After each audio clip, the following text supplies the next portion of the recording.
I've coached over 1,000 different KDP publishers, different backgrounds, different starting points, different budgets, different everything. And after seeing 1,000 different accounts, thousands of different results, 1,000 different starting points, certain things appear that you can only see at scale. See, what most people teach about KDP is tactical. Find a niche, create a cover, get reviews, launch an ad. And yeah, of course, that's always gonna work, but there's more to it. There's more to what actually makes somebody successful in this business. And it comes down to certain behaviors that the successful people are doing. Today is 21 lessons from coaching over 1,000 different KDP publishers, what works and what actually will kill your business, and the patterns that only appear once you've seen enough accounts, and what becomes a coincidence versus what becomes law. Some of the points in this video are gonna be uncomfortable, and that's good, because comfortability brings comfortable results, and ain't nobody want comfortable results. Having said that, let's go.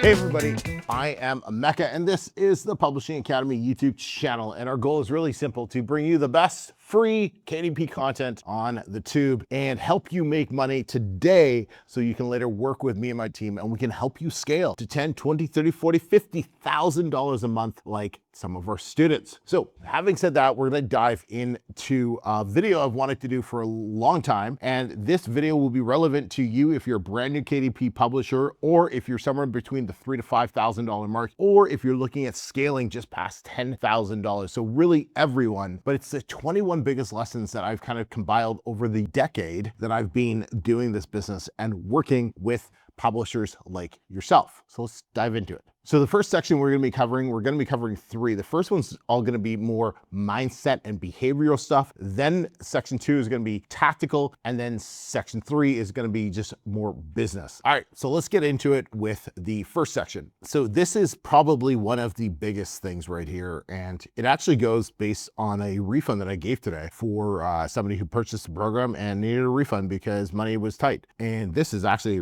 yeah, I didn't even have this in my notes. This is actually really good. The first thing is people who quit in the first 1 to 3 months. This is one of the worst possible things you can do. And I think people do this for all sorts of different reasons. And the person who I'm thinking of right now, it was because of tight financial situations. And while I don't know what their situation was, and they're always free to make their own decisions, and that's totally cool, right? That's why we have a kick-ass refund policy. If you quit within your first couple months or before you've published 3 to 5 books minimum, you're not giving yourself a fair shot at this business. The reason being is this is a business that grows slow and then skyrockets. Because your first month might only be like $40, yay.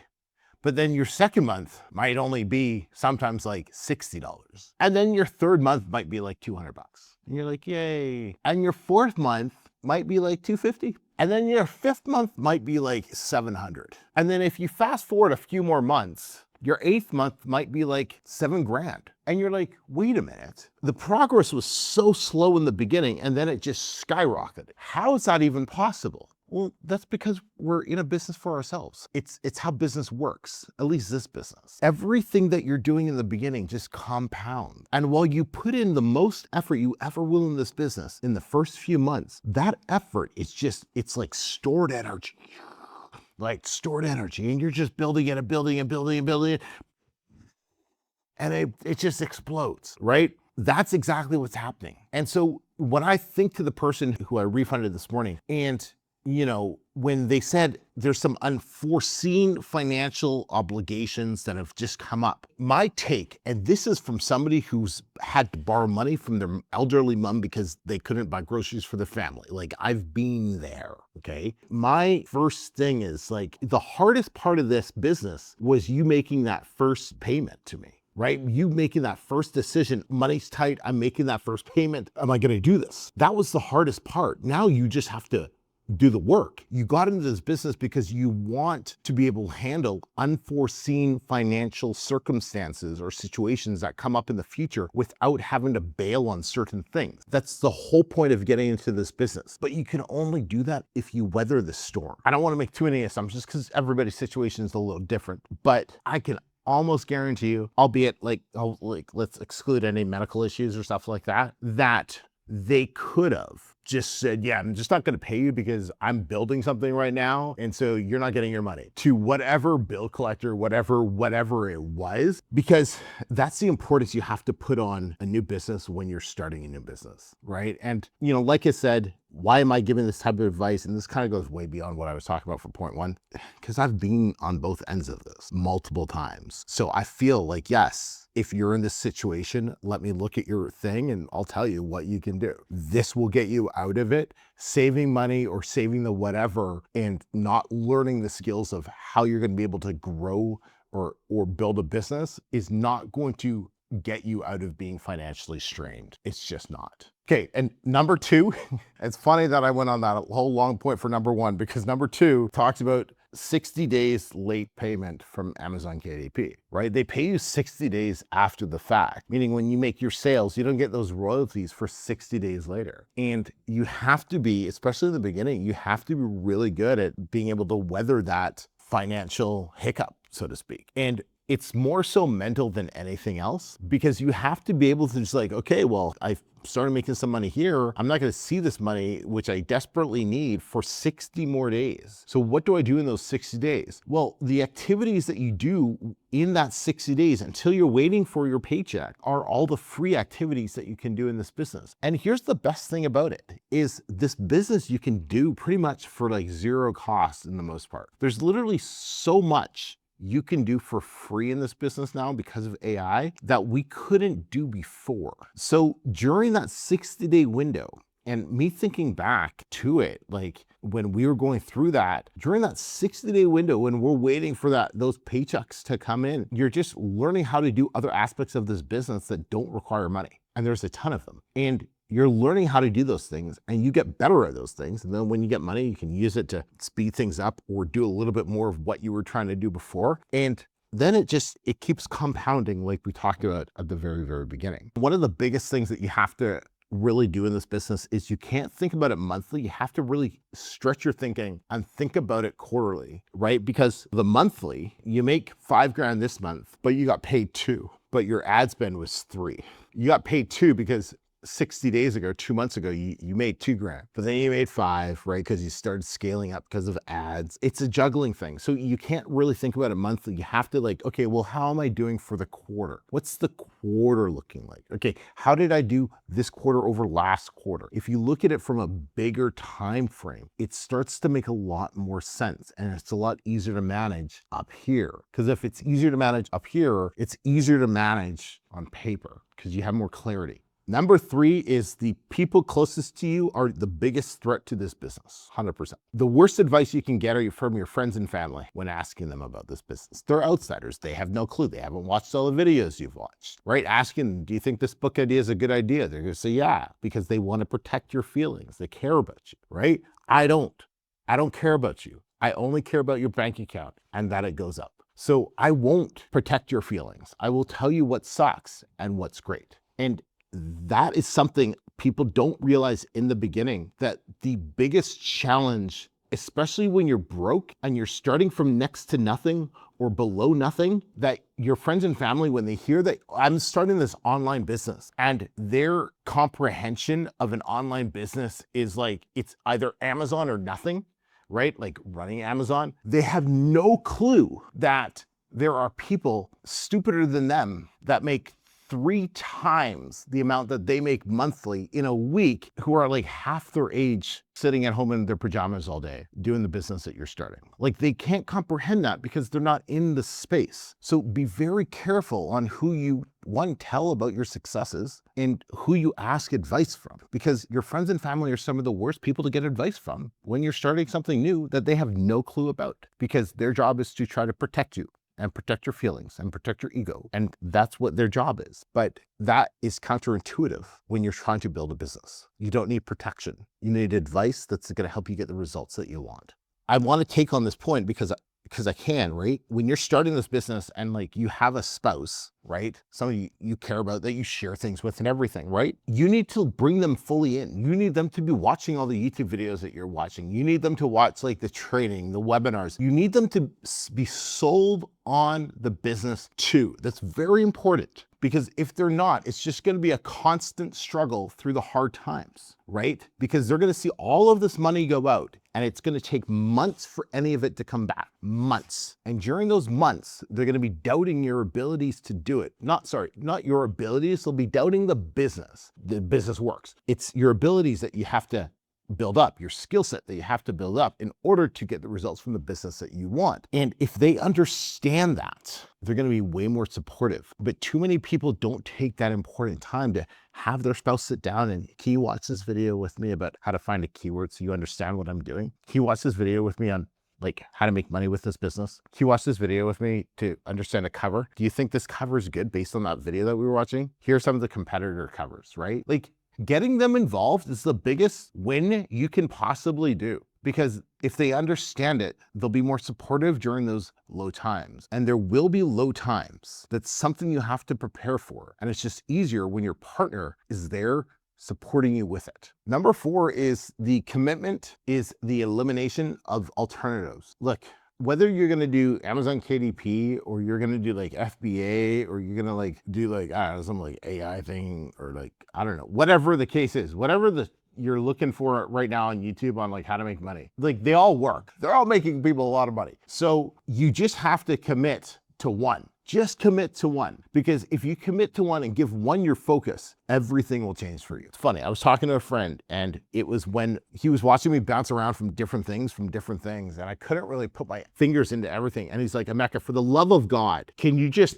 promise me, right? And it was like when I decided to come back to coaching, he's like, for the love of God, promise me, if you're gonna do this, I need you to commit to it seriously for 6 months. That's it. Just give it all, your all for 6 months. And this is Ollie, if you're watching this, love you, bro, thank you. And that really, really hammered me, because he's like, you keep bouncing around from everything and you don't give anything enough time to build. And I said, internally, I was like, all right, he said 6 months. What if I just give this coaching thing a year and really commit? Best decision ever. So you really, really, really want to give this business, Amazon KDP, like at least 6 months, because it's going to take you a lot longer than you think to get your first book published. And it's going to take you even longer than you think to make some money. However, you're going to end up making a lot more money than you think in a shorter period of time when we look at it in 12 months. In 3 months, no. 12 months, yes. So you have to commit.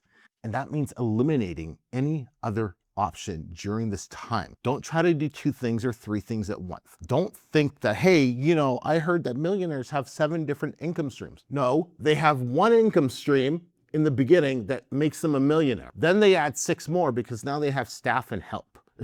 Don't get this wrong. That's how it's done. They focus on one until it makes them a shit ton of money, and then they add others to make even more money. That's how this game is played. Let KDP or whatever it is you're going to choose online be that one thing that you laser focus in for minimum of 6, preferably 12 months. Because then everything will change. Number 5 is the skill gap is never what it seems. What I mean by this is when you diagnose a problem in your business, especially when you're new, it's usually never that problem, right? When you're thinking, oh yeah, this is the problem, it's really helpful to get somebody who's further advanced, more advanced than you, to look at the problem and let you know if that's actually the problem. Because most of the time it's not. It's usually like 1 or 2 layers deeper than that, right? So for example, I'll look at a problem, or I'll look at student's book or somebody's book and be like, yeah, I think my cover sucks. I don't think my cover is good enough. And they've put all this effort into their cover and they're in a niche that nobody cares about. So I'm like, no, it's not your cover.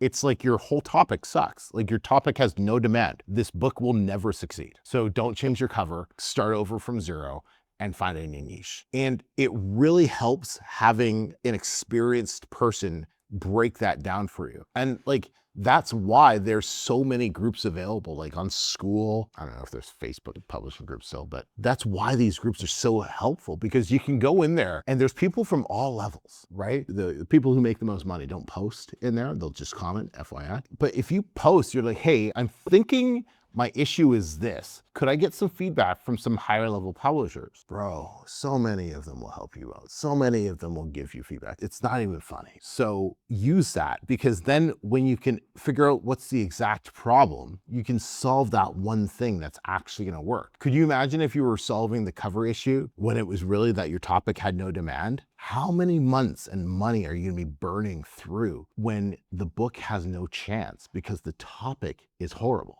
Number 6 is fear is information. It is not a stop sign. My biggest fear when I was a self-publisher, and honestly, I think this fear has really just gone away in the last 12 to 15 months. My biggest fear was niche selection. It was picking the wrong niche. That was always my biggest fear. I would be sick, not sick to my stomach, but this gut feeling. It's I don't know. Is this niche good? Should I do it? Should I do it? Should I do it? And I would wait months, and then the niche would blow up, and I'm like, damn it. Now it's too late to get in it. Is it too late to get in it? And wait some more time. And then it's all right, now it's way too late to get in it. Is it? Right? It was 9 months have gone by. And fear is a signal that you're doing it right. And fear is never going to go away. There's always going to be some uncertainty or some nervousness, always, right? I still get that when we created a new brand for our fitness books, and we were creating the covers, and I like them. I think they're good covers, right? And we're just shaping how we wanted the brand to go. And there's fear, there's uncertainty, because you want them to win. You want them to crush. And you just don't know that until you publish them, until you put them out in the market, until you run ads, until you get the reviews, and then you see how they do. But what changes is not the fear, it's your relationship with the fear and how you manage the fear. I'm 10 years deep and I still run into fear when it comes to publishing new books, right? It's just, I manage it very differently and I use it for different things now. If you want to publish a book on Amazon and make money from it, I got this for you. I'm running a free 3-day publish and profit challenge. By the end of it, you'll have a book published on Amazon and making your first sales. I've been publishing for over 9 years. I've published hundreds of books, helped thousands of people do the same. If you don't know where to start, or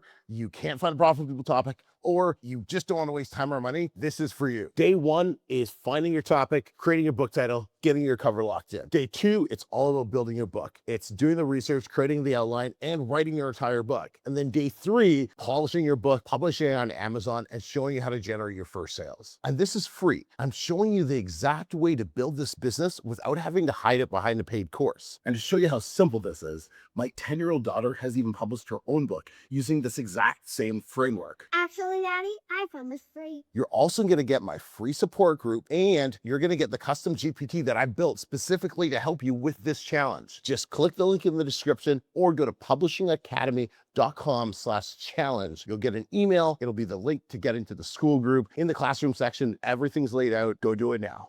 And then number 7 is the learning tax is non-negotiable. I love the learning tax. The learning tax is all of the money that you waste on ads because your book topic is horrible and you're just running ads to a horrible book. That is what's called the learning tax. It is unavoidable. You're paying this tax a lot higher in the beginning, and as you get more successful, you learn how to do tax cuts and you pay a lot less in tax. But this is a tax everybody pays for. It's a tax that there's no escape. You just do it. And if you do your cover the wrong way and you don't realize that for a month later, that's just the learning tax. If you published a book on a wrong topic and you were told, no, you got to start all over again, everything that you put into that book, every single penny was learning taxable. That's it. It's not good. It's not bad. That's the price of your education. That's your tuition, essentially. And you just learn from it and you get better. And then you start to reduce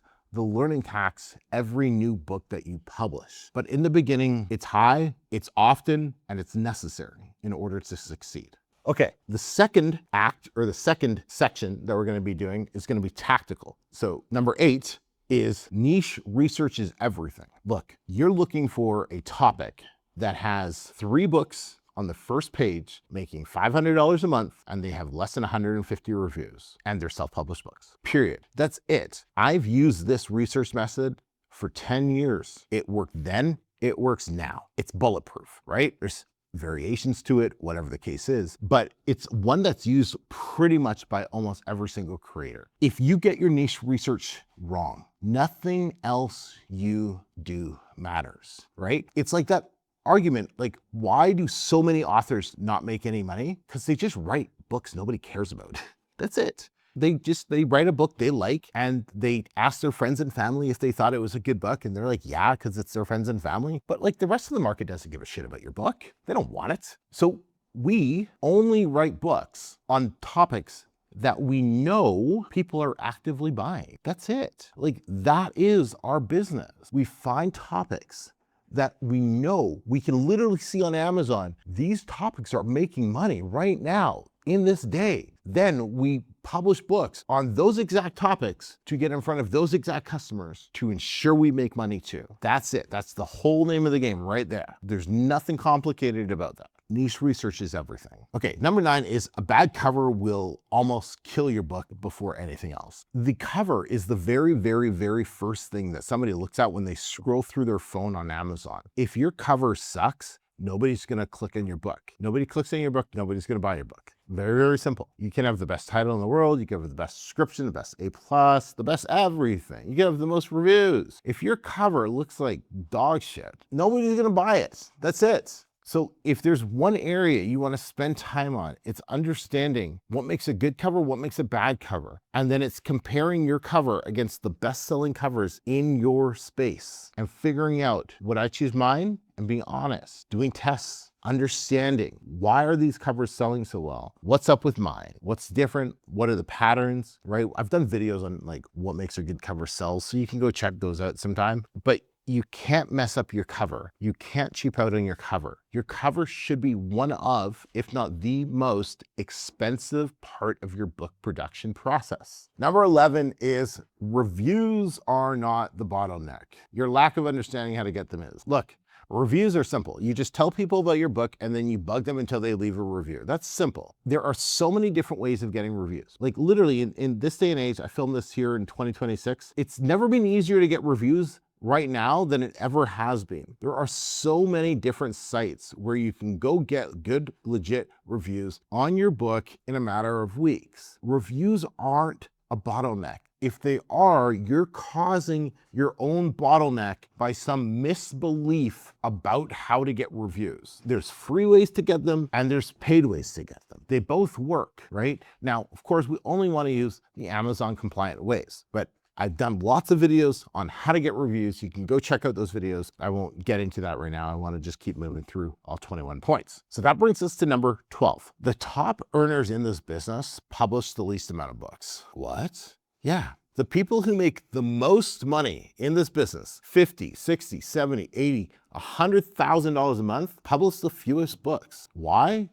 Because their book creation process takes them like 3 times as long as yours does, right? Their marketing process takes them 4 times as long as yours does. They understand where their time is best spent. And it's not publishing a ton of books. It's publishing the right book for the right audience and then marketing the hell out of it. That's it. If you do that, you get an insane ROI. So when you're thinking, hey, I should publish, how many books a month should I publish? Like, we ask ourselves, how many books a year should we be publishing?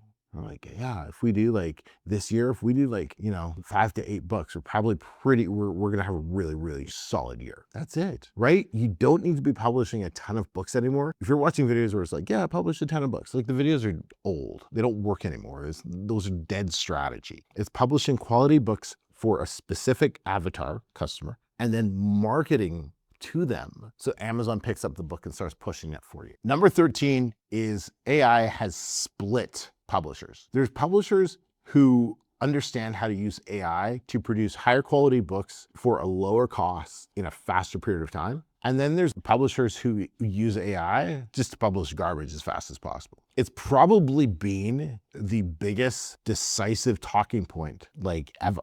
And like not just in publishing, like just in general. As a whole, really. But if you use AI for the right way, it completely changes how you look at this business. And what's so cool now is what's about to come out with AI and with publishing is going to completely change how we publish books over the next 12 months or so. Like everything will change. Like the business is going to get flipped on its head once again. And it's just going to make it so different. And it's so exciting about what's coming up. So number 14 is you got to treat failures as data, not flops, right? A failure is only a failure if you quit. You're going to fail in this business a lot because in order to succeed, you first must fail. That means you're going to have like covers that suck. You're going to publish books that suck. You're going to get freelancers that suck. Like everything's going to suck for a while. And that's good because if you don't know what sucks, you don't know how to make the adjustments so it just doesn't suck in the future, right? We have to go through the bad in order to get the good. And when you launch a book and it just, drops or doesn't do anything, you ask yourself, why did this book not take off the way that I was hoping? What could I have done differently? And it's not like, the algorithm, Emeka, the algorithm. It's never the algorithm, you idiot. It's never. It's you. And the beauty of is when you accept responsibility, you can fix it because it's you. You can't fix the algorithm.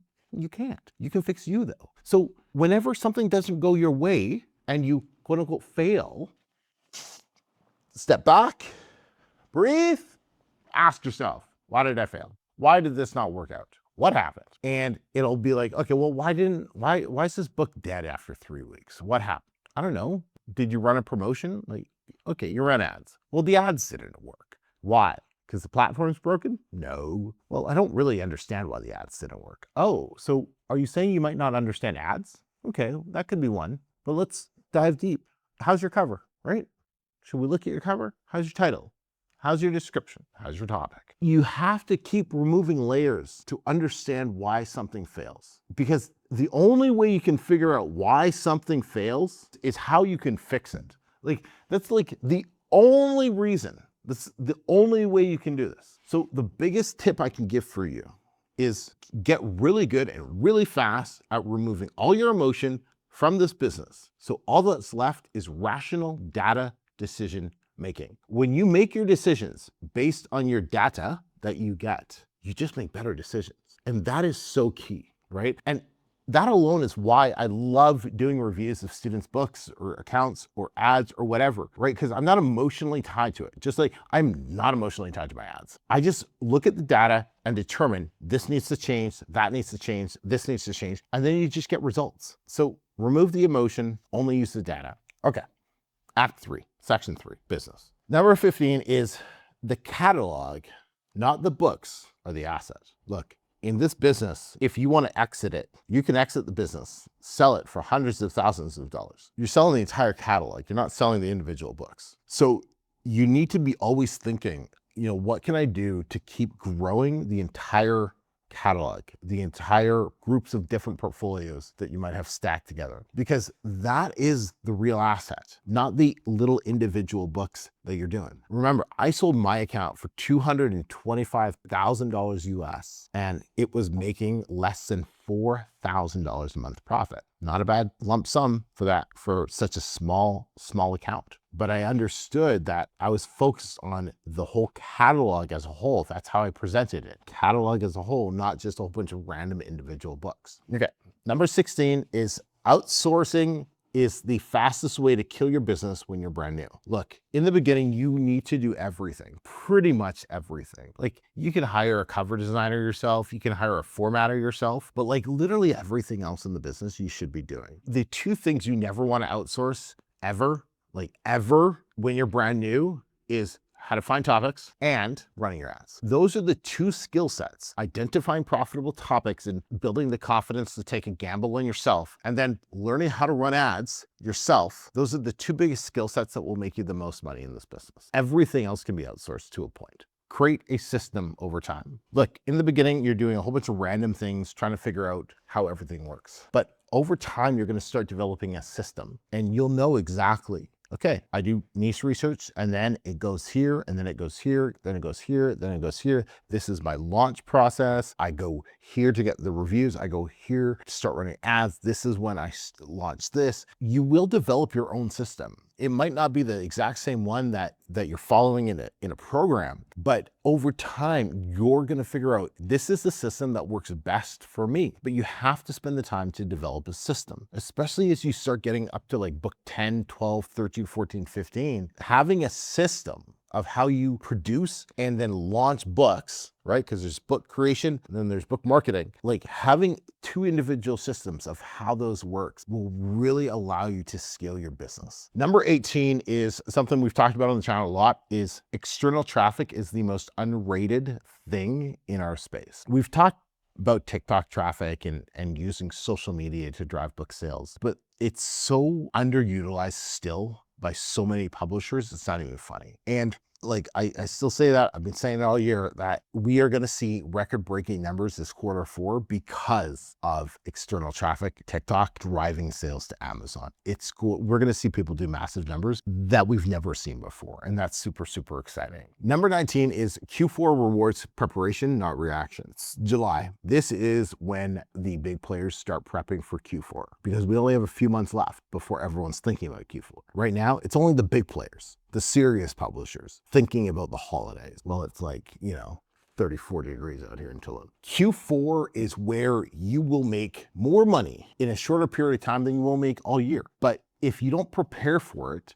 in terms of what books are you gonna launch, how many are gonna be launched, what ads are you gonna be running, do you have enough money to run your ads, and a billion other things that we're going to be talking about over the next few weeks, then you're left reacting to all of the fast-paced changes that are happening around the holidays. And the holidays, it's the time you learn the most, you make the most mistakes, and some of you end up just getting completely lost and confused because things happen so much faster. Like when you're running ads right now, it takes you a week to get data. In the holidays, you're getting that within 24 hours. You'll get a week's worth of data in 24 hours. So if you wait like a week to look at your ads in like late November, it's like you just waited like a month and a half. It's absolutely insane. So the preparation for your holiday season starts now. So that's something you should really be thinking about. Number 20, we're almost there, guys, is consistency beats talent every single time. You want to be really good in this business. You don't have to be great at everything. You just have to be consistent with everything. That's it. You just have to be consistent. And that's great because I'm not great at everything. I'm just very consistent with everything that we do. And that in turn produces great results. And number 21 is probably one of my favorite, is in this business, your life will change in months, not years. There are so many businesses out there where it will take you a couple years for your life to change. But in this business, that can happen within 6 to 12 months. And like two students come to my mind, Cameron and Brian. And these guys worked with me for 10 to 12 months. And within 12 months, Brian had hit like $8,000 in sales from losing money when he started. And then Cameron, I can't remember when he started, but it was ugly in terms of his KDP account. He hit $14,000 a month within 12 months. And that completely changed how they looked at the business. And that's only within 12 months. It might not seem like it, especially going back to point one, right? It might not seem like it in your first 4 or 5 months that anything's working, that anything's clicking. But I promise you, if you stick with it,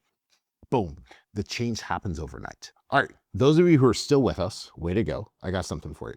We are moving into Q4, the busiest and the most profitable, highest money-making time of the entire year. I am putting together something extra special for my current students who I'm working with over the holiday season. I'm going to be running what's called a Q4 Ads Accelerator. This will be part of my one-on-one coaching program. This will only be available for students inside the Publishing Academy's core program, the Profit Formula. So you have to be in that in order to apply to work with us. I'm only going to be working with 15 students over the holidays. We're going to be doing 2 deep dives into your Amazon account, KDP account, and your ads account. We are going to be looking at every single campaign, whether that's 4 or whether that's 100. We're going to dissect every single campaign, you and me, to ensure that you're set up for the very best Q4 possible. Then, over the course of September to December, we're going to be running weekly calls where we're going to be analyzing everything to do with your ads throughout all of Q4.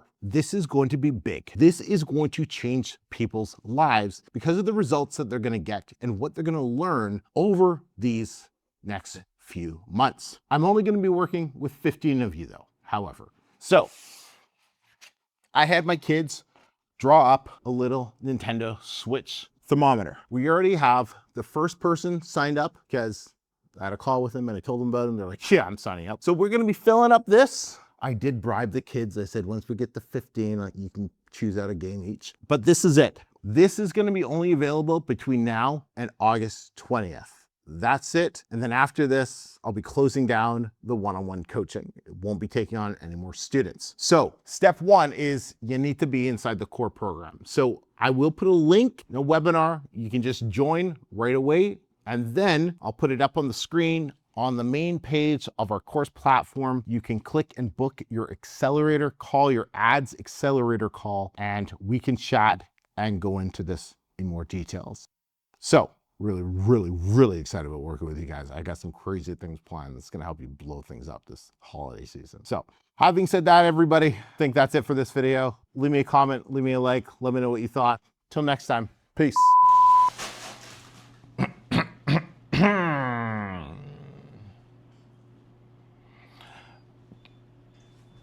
What are you doing? No poster yet.